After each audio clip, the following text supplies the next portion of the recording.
आज ममता बनर्जी ने इंडिया गठबंधन में भूचाल ला दिया। आज ममता बनर्जी ने इंडिया गठबंधन की अगुवाई करने वाली कांग्रेस को हिलाकर रख दिया, क्योंकि आज पश्चिम बंगाल के मुख्यमंत्री और टीएमसी की मुखिया ममता बनर्जी ने बड़ा ऐलान किया। वो पश्चिम बंगाल में अकेले चुनाव लड़ेंगी। क्या इसका मतलब ये हुआ कि अकेले लड़ेंगे, गठबंधन छोड़ देंगे? क्या ममता बनर्जी खुद को इंडिया गठबंधन से अलग कर रही है? सवाल बहुत सारे हैं। हलचल इंडिया गठबंधन में मची है। आखिर ममता बनर्जी ये कर क्या रही हैं? लेकिन इतना जरूर है कि ममता बनर्जी ने अकेले चुनाव लड़ने की बात कहकर किसी के साथ बड़ा खेला किया है, तो वो है कांग्रेस पार्टी। आइए देखते हैं स्पेशल रिपोर्ट।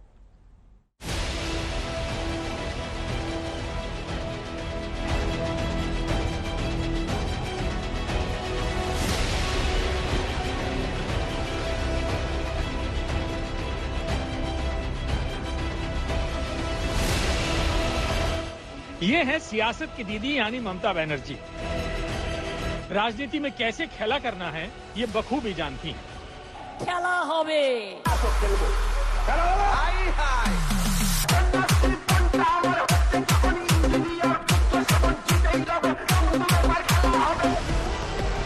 अब ममता बनर्जी ने ये कहकर खलबली मचा दी है कि वो 2024 के लोकसभा चुनावों में पश्चिम बंगाल की 42 सीटों पर अकेले चुनाव लड़ेंगी। तो क्या ममता बनर्जी ने इस बार इंडिया गठबंधन के साथ खेला कर दिया है? खेला होवे।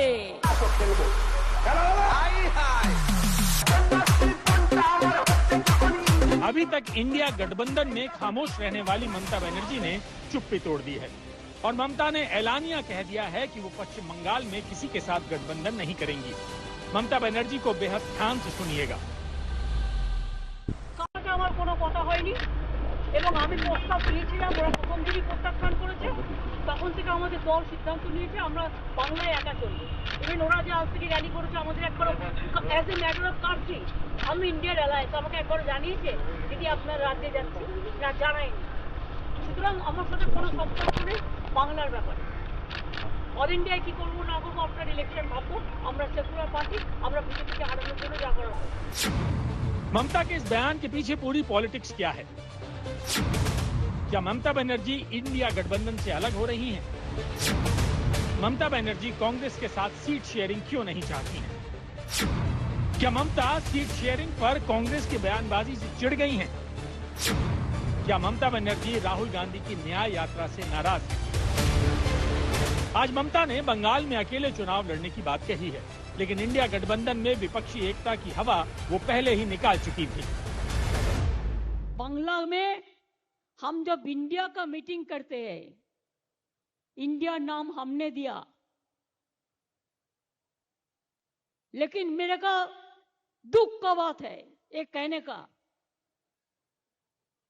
हम जब मीटिंग में जाते हैं हम देखते हैं सीपीएम मीटिंग को कंट्रोल करते हैं, जिसको साथ 34 साल हमारा जिंदगी में लड़ाई किया हमने, हम उसको कोई एडवाइस नहीं मानेंगे।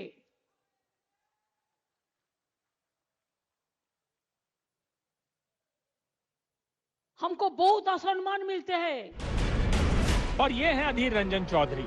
अभी तक पश्चिम बंगाल में सीट शेयरिंग को लेकर ममता बनर्जी के खिलाफ खूब गरज रहे थे, लेकिन जैसे ही ममता ने अकेले चुनाव लड़ने की बात कही, अब सवालों से भी कन्नी काट रहे हैं।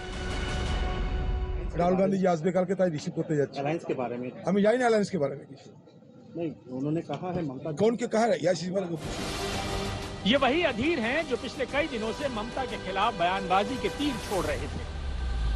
और ममता बनर्जी की दया से हम लोग नहीं चुनाव लड़ेंगे और लड़ने के नहीं चाहते। ममता बनर्जी एक अवसरवादी नेत्री की नाम है। बीजेपी के साथ बंगाल में वो चुनाव बांटना चाहते हैं। उनसे कौन भीख मांगने गया पता नहीं, हम लोग तो भीख मांगने नहीं गए। अब अधीर भी चुप है और कांग्रेस कह रही है रूठी ममता को मना लेंगे। ममता जी का पूरा बयान है हम बीजेपी को हराना चाहते हैं और हम उम्मीद करते हैं कि जो कल ममता जी ने कहा कि बीजेपी को हराना हमारा कर्तव्य है, हमारी प्रायोरिटी है, हमारी प्राथमिकता है, उसी भावना के साथ हम पश्चिम बंगाल में प्रवेश कर रहे हैं। इंडिया गठबंधन भी पश्चिम बंगाल में इंडिया गठबंधन के रूप में चुनाव लड़ेंगे और सभी पार्टियों का सहयोग होगा। जयराम रमेश ममता बनर्जी के जिस बयान का जिक्र कर रहे हैं वो भी आपको सुना देते हैं। एक बात याद रखना, बीजेपी को मदद मत करो। बीजेपी का अगर तुम लोग मदद करोगे कोई, तो अल्लाह का कसम आप लोगों को कोई माफी नहीं करेगा, हम तो माफी नहीं करेंगे। हमारा पास हिम्मत है लड़ने के लिए, लेकिन हमको लड़ने नहीं देता है लोग। हमारे पास हिम्मत है। लेकिन सच ये है कि ममता बनर्जी बार बार बंगाल में अपनी ताकत को दर्शा रही हैं और कांग्रेस को ये भी साफ साफ बताने की कोशिश कर रही हैं कि इंडिया गठबंधन में वो कांग्रेस को 2 से ज्यादा सीट नहीं देंगी। आपको बता दें कि पश्चिम बंगाल में कांग्रेस 6 सीटें मांग रही है और ममता 2 सीटों से ज्यादा देने को तैयार नहीं है। बंगाल में 42 लोकसभा सीटें हैं और 2019 लोकसभा चुनाव के नतीजे देखें तो टीएमसी ने 22 सीटें जीती थी और इसका 43.7% वोट शेयर था। बीजेपी ने 18 सीटें जीती थी, उसका वोट शेयर 40.6% था, जबकि कांग्रेस तीसरे नंबर पर थी। कांग्रेस ने 2 सीटें जीती थी और वोट शेयर 5.7% था। अब आज तक को दिए ममता बनर्जी के इस बयान को भी बेहद ध्यान से सुनिएगा, आपको सब समझ में आ जाएगा। Would you like an alliance with the Congress in Bengal, or have they approached you for an alliance in Bengal? Somebody must bail the cat. Somebody must bail the cat, meaning? Meaning, I don't have any problem. Mamata Banerjee बार बार कह रही हैं कांग्रेस को 2 seat से ज्यादा नहीं। इतना ही नहीं, ममता बनर्जी ने कांग्रेस को दूसरी तरह से भी समझाया है। कांग्रेस क्षेत्रीय दलों को ना ही छेड़े तो अच्छा है। इलेक्शन रीजनल पार्टी को ऊपर छोड़ दो, जो रीजनल पार्टी स्ट्रांग है, और 300 सीट में आप अकेला लड़ो, हम मदद कर देगा। कांग्रेस भी समझ गई है ममता बनर्जी सीट शेयरिंग पर टस से मस नहीं होने वाली है। ऐसे में कांग्रेस पूरी तरह से बैकफुट पर है। कहीं ममता बनर्जी इंडिया गठबंधन को ही ना तोड़ दे। इसलिए राहुल गांधी भी कह रहे हैं उनका ममता बनर्जी से बहुत अच्छा रिश्ता है।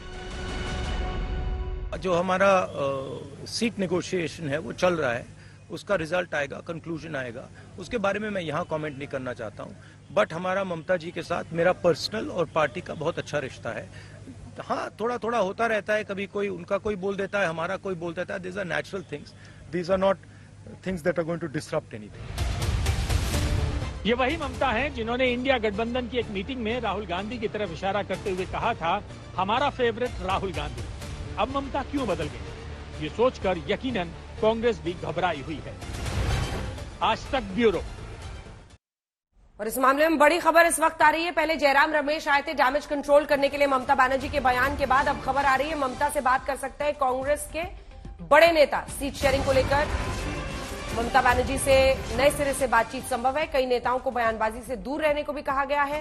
टीएमसी ने अकेले चुनाव लड़ने का ऐलान किया था, जिसकी वजह से ये परिस्थितियां इस तरह से बदली और अब ऐसा लग रहा है कि कांग्रेस पार्टी फिर से इस पूरे मामले में स्थिति को संभालने के लिए आगे निकल पड़ी। राहुल गौतम और इंद्रजीत कुंडू हमारे 2 सहयोगी इस खबर पर हमारे साथ जुड़ रहे हैं। इंद्र, क्या यही वजह है कि आज जब अधीर बाबू से पूछा गया कि ममता जी ने तो ऐलान कर दिया कि अकेले चुनाव लड़ रही हैं, तो उन्होंने चुप्पी साध ली थी? बिल्कुल, इस वक्त फायर फाइट करने की कोशिश हो रही है अंजना, इस वक्त कांग्रेस की ओर से। और शायद राहुल गांधी जब कल बंगाल पहुंचेंगे तो उनका यही सबसे पहला काम होगा कि किस तरह से ममता बनर्जी को उनका जो गुस्सा है उसको ठंडा किया जाए। क्योंकि ममता बनर्जी को जब गुस्सा आता है तो आप देख ही सकते हैं किस तरह का रवैया उन्होंने अपना लिया है। और कांग्रेस को इस वक्त खास ममता बनर्जी की दरकार है। यही कारण है जयराम रमेश कह रहे हैं कि इंडिया अलायंस ममता बनर्जी के बिना वो सोच भी नहीं सकते, क्योंकि ममता बनर्जी ने 2021 में बीजेपी को हराने का उनके पास एक सक्सेसफुल रेसिपी है। और उनके जैसे चेहरे अगर इंडिया गठबंधन से निकल जाएंगे तो ये राहुल गांधी का हार होगा। हालांकि ममता बनर्जी ये भी कह रहे हैं कि जो क्षेत्रीय दल है उनकी लीडरशिप को आगे बढ़ाना चाहिए इंडिया अलायंस में, ना कि कांग्रेस अपनी दादागिरी दिखाए और जिस तरह का रवैया कांग्रेस का रहा है पिछले 3-4 महीने से, तृणमूल कांग्रेस ये कह रही है कि आप सीट शेयरिंग को लेकर फाइनलाइज कीजिए, लेकिन तब कांग्रेस ने कहा था कि 5 राज्यों के चुनाव खत्म होने दीजिए, उसके बाद बात करेंगे। और अब कांग्रेस राहुल गांधी के न्याय यात्रा को लेके इस वक्त इतनी उसमें घुल मिल गई है कि जो सीट शेयरिंग है वो डिस्कशन अभी तक तृणमूल कांग्रेस को हो नहीं पाया है। और तृणमूल कांग्रेस का साफ रवैया है कि 42 सीट इस वक्त पश्चिम बंगाल में है, वो उनको जीतना है। राहुल, 42 सीटों की ही पूरी लड़ाई है। वो 2 सीट देना चाहती हैं, अधीर बाबू चाहते हैं कि 8-10 सीटें वो ले ले। सवाल ये है कि कांग्रेस ये सोच रही है कि अगर अलायंस का फायदा हो तो उससे ज्यादा उम्मीदवार उसके रहे, ज्यादा से ज्यादा उनके सांसद चुन के आए। लेकिन ममता बनर्जी ने आज क्या कांग्रेस को एक तरह से, जिसे अंग्रेजी में शब्द कहते हैं, टेम कर दिया है। अब कांग्रेस नरम पड़ गई ना, अब उन्हें समझ में आएगा कि क्षेत्रीय नेताओं को आप फॉर ग्रांटेड नहीं ले सकते। बिल्कुल अंजना, और इसलिए एक कहावत बिल्कुल फिट बैठती है कि आप अपछताए होत क्या जब चिड़िया चुग गई खेत, क्योंकि कांग्रेस पार्टी के अब जो नेता हैं उनके जो तेवर है वो बहुत नरम है। वो लगातार ये कह रहे हैं कि हम रीच आउट करेंगे, जबकि यही स्थिति पंजाब में है और केरला में है। लेकिन वहां पर आपने इस तरीके के बयान नहीं देखे होंगे आम आदमी पार्टी के खिलाफ, जिस तरीके के बयान अधीर रंजन चौधरी ममता बनर्जी के खिलाफ दे रहे थे। अब आप ये मान के चलिए कि ट्रेन छूट चुकी है और अब कांग्रेस का जो टॉप लीडरशिप है, यानी राहुल गांधी, सोनिया गांधी और मल्लिकार्जुन खड़गे, उनको खुद इंटरवीन करना पड़ेगा अगर वो चाहते हैं कि ममता बनर्जी रहें। देखिए, ममता बनर्जी इसलिए इंपॉर्टेंट है क्योंकि इंडिया अलायंस में तीसरी सबसे बड़ी पार्टी है वो कांग्रेस और डीएमके के बाद, और अगर वो जाती हैं छोड़ के इंडिया अलायंस तो ये ऑप्टिक्स वाइज या परसेप्शन वाइज एक सवाल मैं पूछ रही हूँ राहुल, आपको टोक के लिए ये कहने का मौका मिलेगा। राहुल एक सेकंड, एनालाइज तो हम लोग इसको अनंत रूप से करते रहेंगे। टोक के एक छोटा सवाल पूछ रही हूँ। प्रेस कॉन्फ्रेंस करके नहीं कहा, गाड़ी से उतरते समय पत्रकार के सवाल के जवाब में कहा, क्या इससे गुंजाइश दिखती है कि वापस कोई समझौता हो जाए? छोटा सा जवाब।